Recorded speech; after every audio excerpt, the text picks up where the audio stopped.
Let's do this.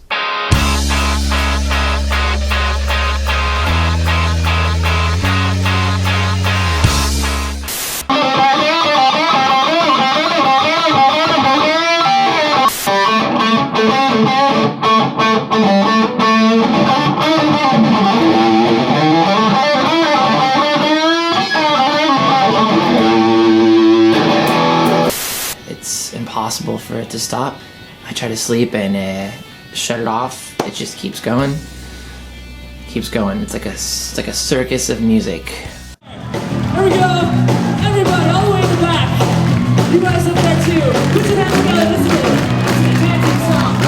Put your hands together up there! Keep it along here! That's right! 1, 2, 1, 2, 3, go! And now you need to distance, baby, to really live. I feel like I'm lucky that I didn't have to grow up and think hard and try to figure out what was for me in life or figure out what I wanted to do with my life. Music just kind of is something that's always been there. Came to me at an early age. The next band you're going to see, they are from Illinois, California. They have a self-titled debut CD out. They're on MySpace, iTunes. Please welcome, for the first time to Summerfest. They're stoked to be here. 5 Minutes to Freedom. My career started with shows. Small shows at first, and then more shows, and then even more shows, lots of shows.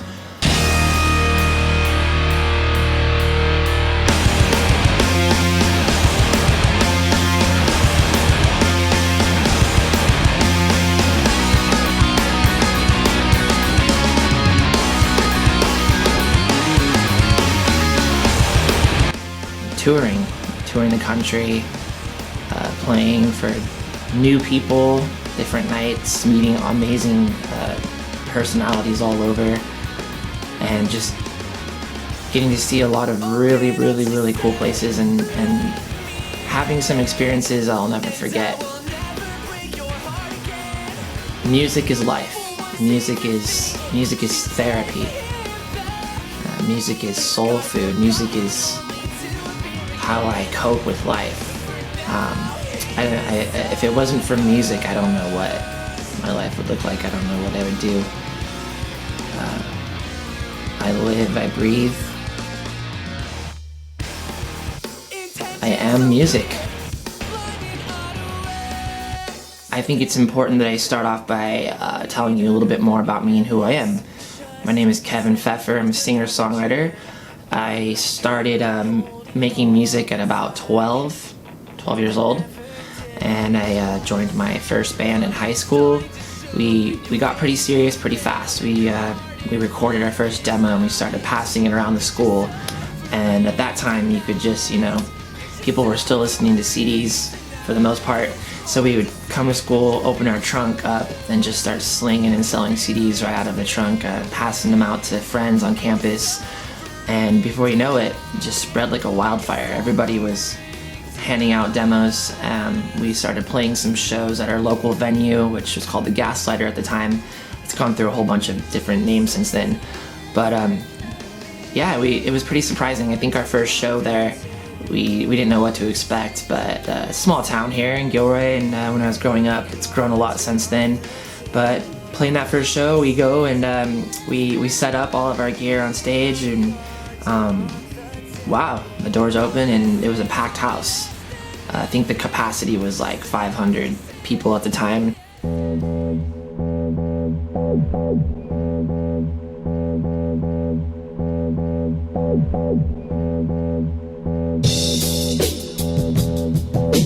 We graduated high school and went to LA, recorded a record with a really great producer named Dave Swanson, and that album put us on tour. We toured and we were very fortunate. We got to tour with some really great acts, bands that we were listening to and that inspired us. So that was definitely something that, when you listen to a band and you love a group and you look up to that group and then you find out that you're playing in the same festival as them, that's a pretty cool thing. We ended up getting to play the Vans Warped Tour. We ended up getting to tour nationally. We played big festivals. We played Milwaukee Summerfest. We also played all of our local festivals because we love our people. We played the Garlic Festival. Our favorite shows are always going to be the local shows, the hometown shows. But it's been an amazing ride. Been able to do some things I never thought I would do. Opened up for the 49ers, played the Red Zone rallies. We've played shows for Apple, played shows for Google, recorded with some really great producers, recorded several studio albums. Just the things that I got to see. Been featured on blogs, been featured in magazines. I've had some really cool radio performances. We've been on the air. And all these experiences have brought me to where I am today.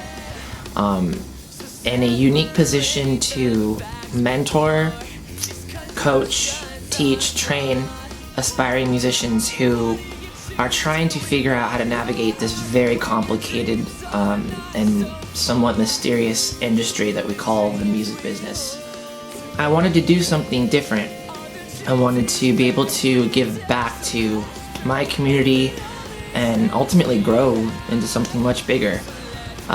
So there we go, we came up with eRock School. I can help mentor and help guide talented musicians and help them realize their dreams. And also, help kids coming up that are exploring music, see if it's for them.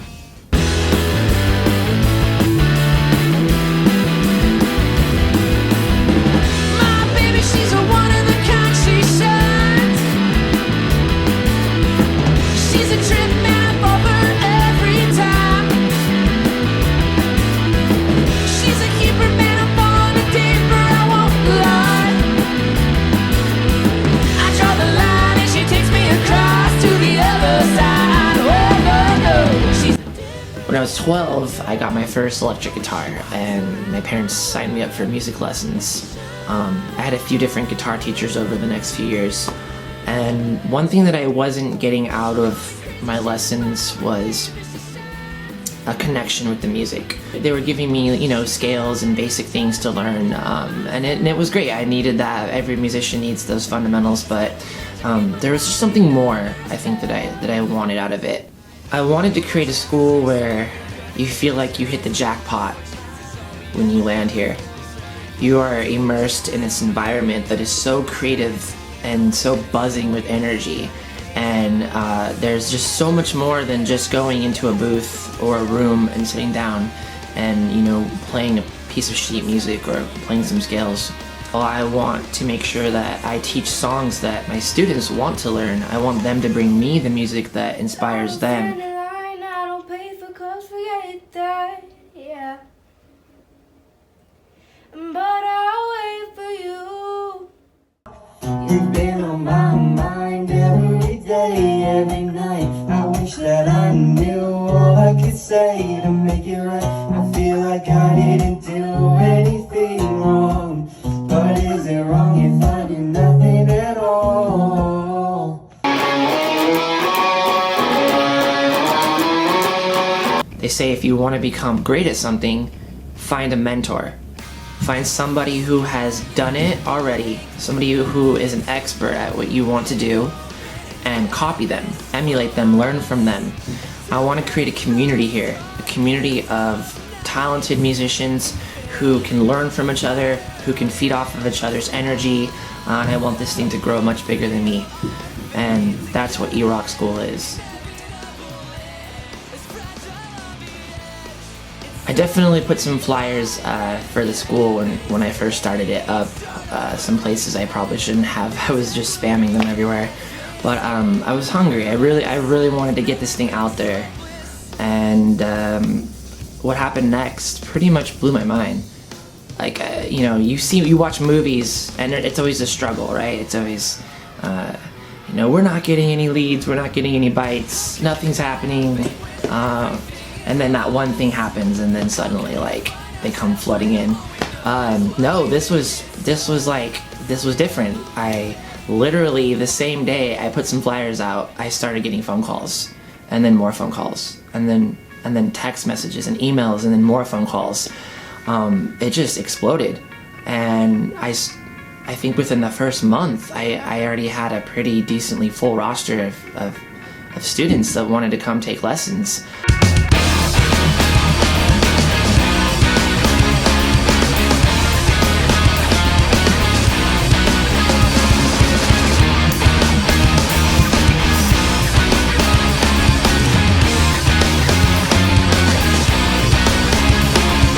I always want to inspire. I'm inspiring these kids. We need to have a strong performance-based curriculum and a strong work ethic towards a goal.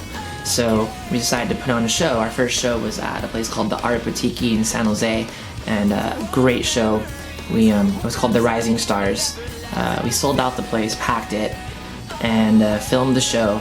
And I gave each kid an act, and some of them we had in groups. I wanted to do it different. I didn't want to think of it as like a recital. Again, I'm always trying to think outside the box and keep the school more contemporary, more modern. And from that show, I decided to put together a band. I thought, okay, well, I have all these kids, and some of them are in high school, and a lot of them are the same age, and we've got drummers, we've got bass players, we've got guitarists, we've got singers. So naturally, what comes next? Put together a band. Our first band that we put together in the school was called Wrench, and they got to do some pretty cool things. Pretty quickly, we were booking shows for them. We shot a music video. They flew to Ohio and they shot a music video with a foundation called O'Keefe. And O'Keefe Foundation usually just took kids and did cover songs. They would record kids doing popular cover songs and make them a YouTube video. And they had a great channel, so they get thousands of hits and views. But in this case, we wanted again to do something different. And so I produced and recorded an original demo. We made 3 songs, I believe, on the first demo, and we decided, hey, well, let's just pitch it to the O'Keefe Foundation and see if they'll do an original song from Wrench, our own eRock school band in-house. And they listened to the song and they loved it, and flew them out to Ohio.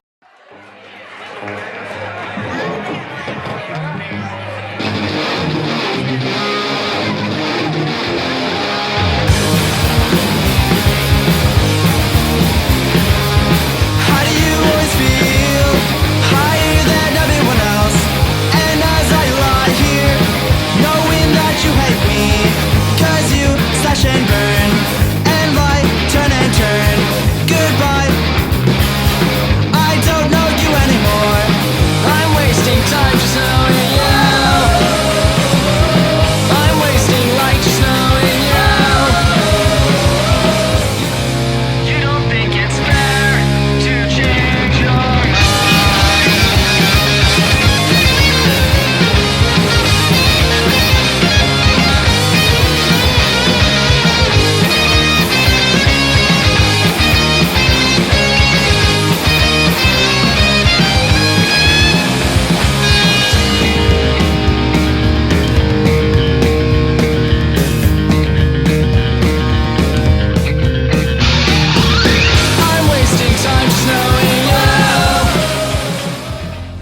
Such a cool experience for the kids. That was definitely something that we were proud of.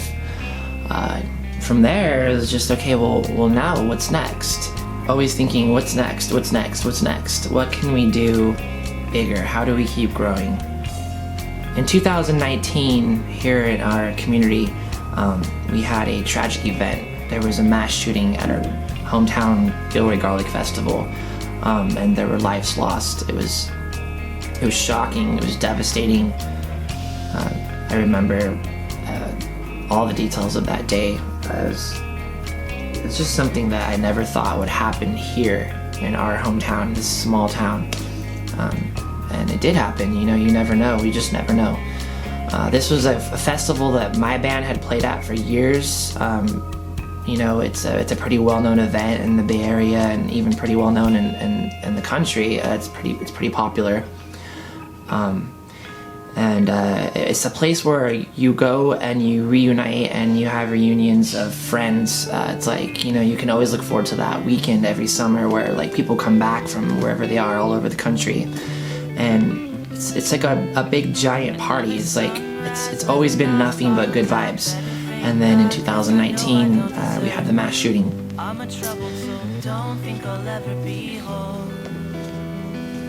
I wanted to do something for the victims. I wanted to do something for the community because everybody was just at first in shock, but then after that just almost depressed. I wanted to do something to try to boost all of our morale in just a small way. I'm just one person and this is my company and our school. So I came up with an idea called A Song for a Donation, and I just thought I'd spearhead it, and I shot a music video, just a live video of a song that everybody would know. I didn't want to use an original, I just wanted to use something that was a feel-good song. And so I shot a music video. I did a song I used to love growing up as a kid, Hotel California, and I put out attached a fundraiser to it, and I threw it on Facebook, and it was a charity video to try to raise money for the victims of the mass shooting. You know, I didn't know what to expect, if it would make $1, if it would make, you know, nothing.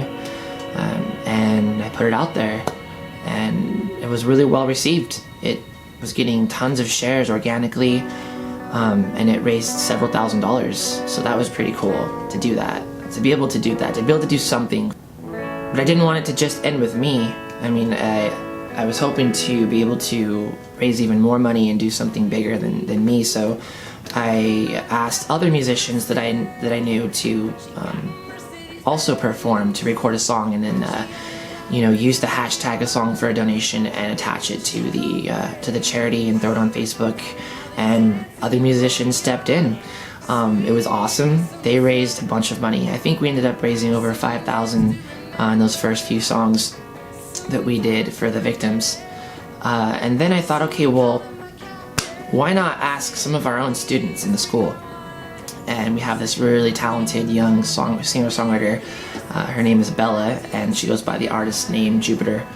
And she's an original songwriter. And so I had her come in, and we filmed one of her own songs, and she threw that up, and we raised some money.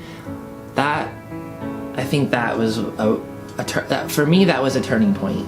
I realized, wow, it's not about, this is a business, but it's not about like making money or you know, how profitable can we be. I mean, this is about music. In the end, it's about bringing people together. It's about fellowship, and to be able to actually see some joy again from people after what happened, after the mass shooting, and to be able to have funds raised to help those in need, that was something that was a feeling that I can't describe. And that was, I think, when I realized I wanted to take this school to the next level and take it out of this community, even take it, grow it.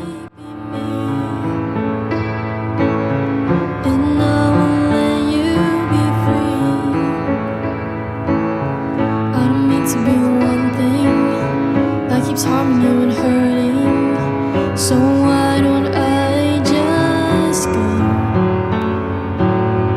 It's best for you, you know, and I'll do what I can.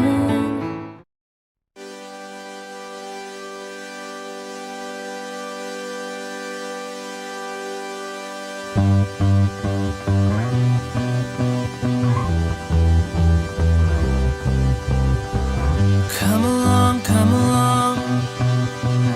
Doesn't matter where you've been or when it all went wrong. Move along, move along. 2020, I'll never forget, in March, things started getting really bad with COVID, and I was just finishing up a new single for a new project I started called ATLIS 8, one of my own original songs. I was playing a lot of shows, getting ready to release this new single. It was a very exciting time. I have this new band, ATLIS 8. Then COVID hit hard. I remember getting the email that day and everything was shut down, shelter in place.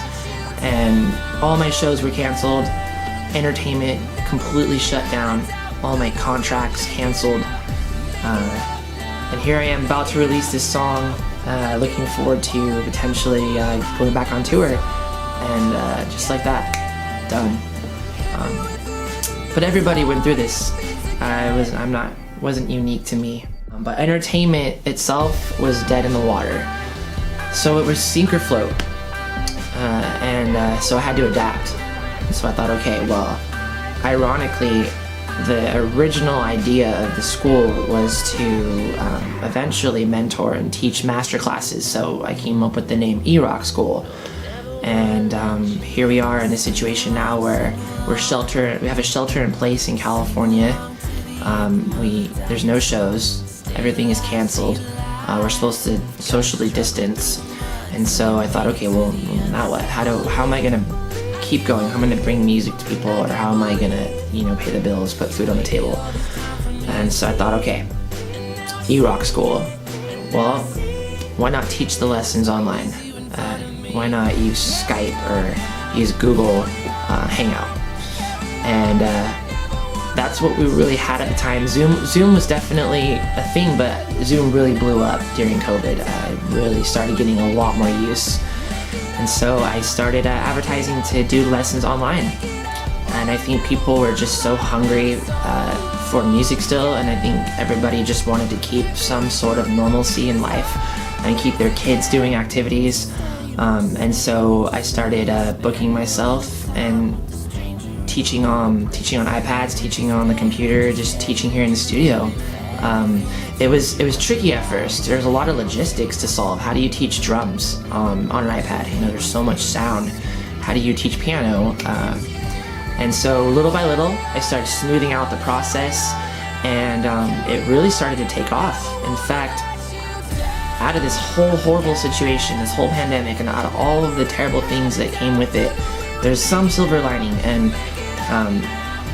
the crazy thing is I ended up getting more business now after COVID than before, because I could now teach people not just in this community, but all over the country. I started getting inquiries for lessons wherever I would put up ads. I started getting inquiries from, different cities, San Francisco, Fremont, Santa Cruz, and then even different states.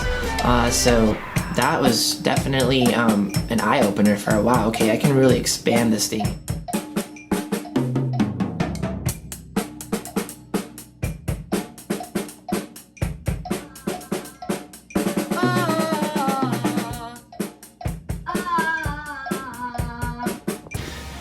So from there, I decided to think about how, okay, if I can do this, if I can teach somebody from the comfort of their home, anywhere, well, why not expand even further? Why not get more teachers to help with this new project?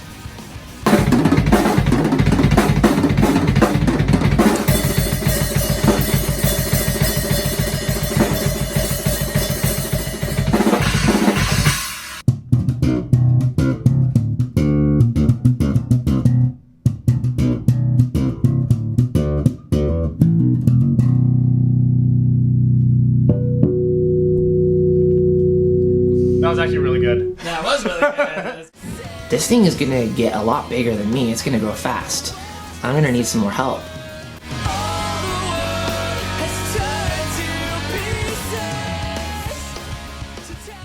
We'll approach you now.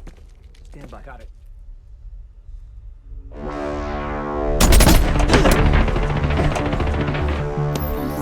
Verified. Enable semi-automatic control. Disable safety features. Maximum speed. Go.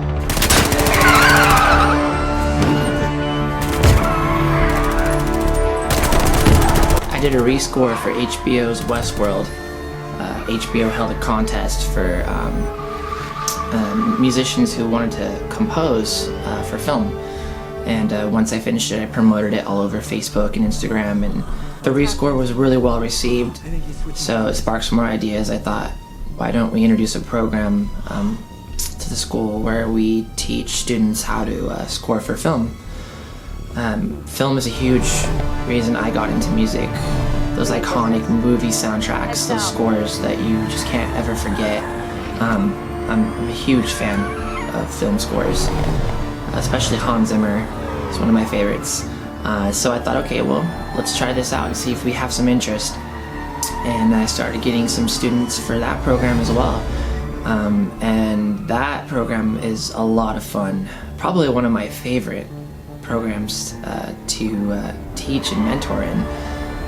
We've already had some really great scores that the students have come up with. So that became another whole part of the school. And now we have, you know, a program for teaching all about how to score, how sync licensing works in the music business, how to get your songs placed in film and TV. All the marketing kind of came along with that, and so the school has just really expanded to really a one-stop shop for the music business and whatever aspect of it you want to be involved in. Hold on.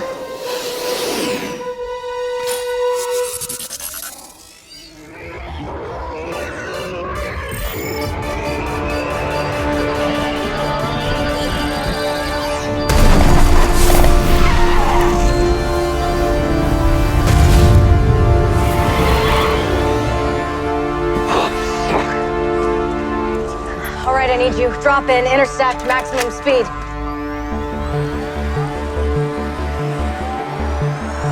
Arm charges now.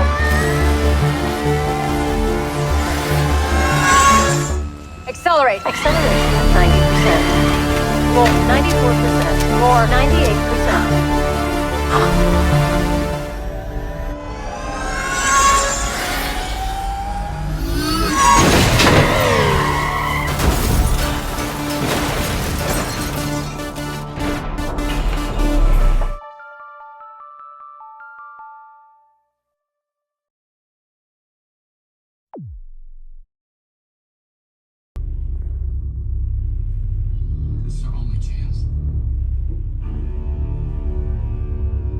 The biggest thing that I focus on in the school is songwriting and creativity. I like to really tap into the creative side.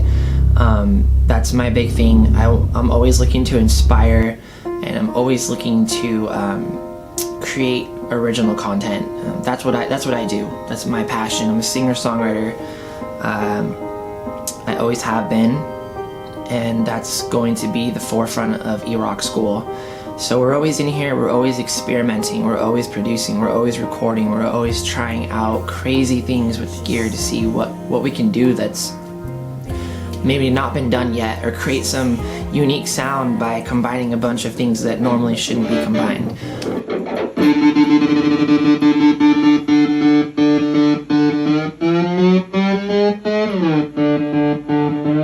Shifter's dope. And that's what, you know, that's really what is exciting about music. There's music theory, we have music theory, but that's just it. It's just theory. It's not music law. And sometimes the coolest things in music happen when you break the rules.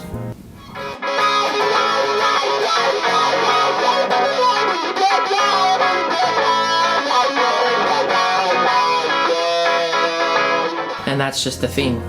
Music is subjective, it's arbitrary. One person might love this piece of music and another person might hate it. It doesn't mean that it's a bad piece of music. It just, everybody has a different cup of tea. You can't say that rock is better than jazz or blues is better than pop. It's just, you know, what do you fancy? What is your flavor? What kind of music resonates with you? There's not a right or wrong way to do things. As long as it sounds good, it sounds good. When someone comes and listens to you perform, you know, most of the people out in the crowd are not gonna know what an A sharp is or what a diminished note is. They just know if it sounds good or it sounds bad. It either sounds good to your ear or it doesn't sound good to your ear. And I always say, if it sounds good to your ear as a musician, then it's probably going to sound good to others.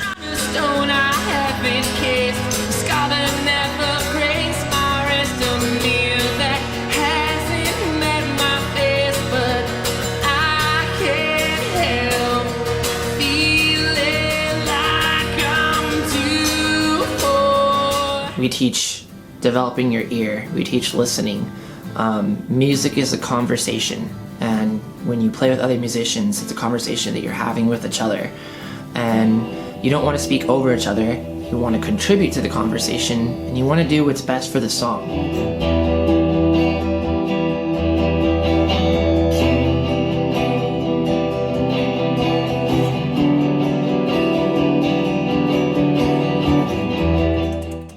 It's satisfying to be able to make music. I mean, the coolest thing to me about music is the creative side.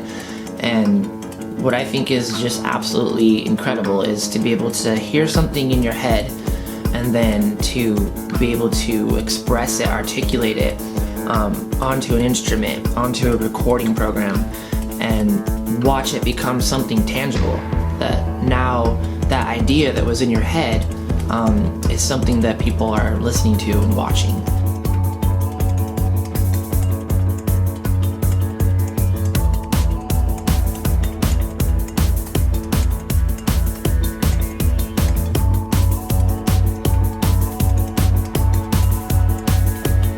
We have a saying here, it's not what you play, it's how you play.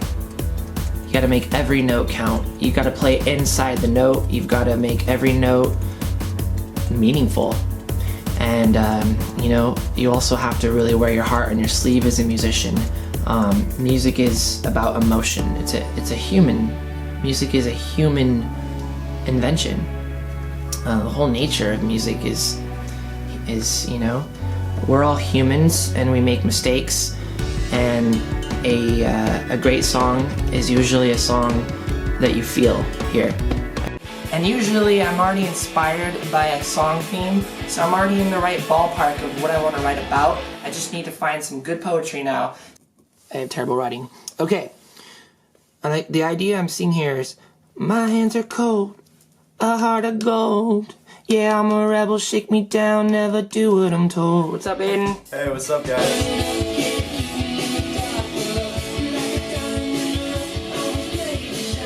See if I can remember this. My hands are cold, a heart of gold. My latest project is called ATLIS 8. We have an album coming out next year. We'll be on tour, and we are currently working on music videos and all of the original songs and content right now. It's happening while the school's happening, and I actually used the school to document the process of making the record so that it's based on reality, what I'm actually doing.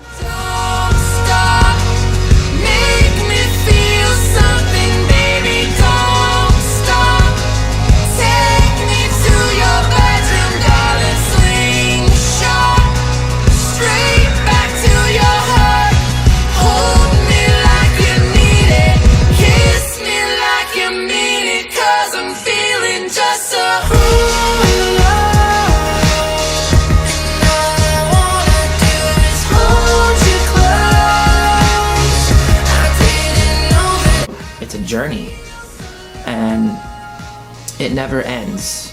And that's actually something that's really, really cool about music, is you don't really retire from music. You can do music until your fingers stop working or fall off, or your voice gives out, and even then you can still do music. You know, they say use the 10,000 hour rule. But after that 10,000 hours, it doesn't end. You might be in the expert level, you might be a master, but a true master never stops growing. You always have to push forward, and there's always something new to learn, especially in the modern music industry. The technology is changing daily. New gear is coming out, new software is coming out, and if you want to stay current and you want to keep up with the competition, and this industry is brutal, it's extremely competitive, then you have to stay on top of your game, always.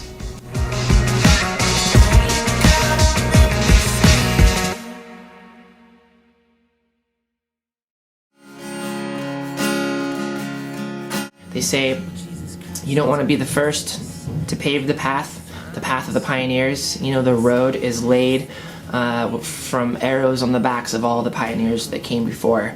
So let us show you how to not make the same mistakes that we made, and let us be mentors. Well, Jesus Christ, I'm alone again. So what did you do those 3 days you were dead? Is this problem's gonna last more than the weekend? Who am I? I'm a musician, I'm a singer-songwriter, I'm a producer, I'm an entertainer, a performer, a recording artist, an entrepreneur. I don't know. I don't know how to put all that into one word, let alone a few sentences. When people ask me what I do for a living, I just say I make music. And I pay the bills making music, and I do what I love. And for me, that's an amazing way to wake up every day. This ship is going down at the side of land. My lying technique. I know you think that I'm someone you can trust, but I'm scared I'll get scared, and I swear I will nail you back up. So do you think that we can work out a sign, so that I know it's you, it's over, I won't even try. I know you're coming for the people like me. We all got wooden nails to turn our head factory. I'm Kevin Pfeffer, and this is my school, eRock. We sleep inside of this machine.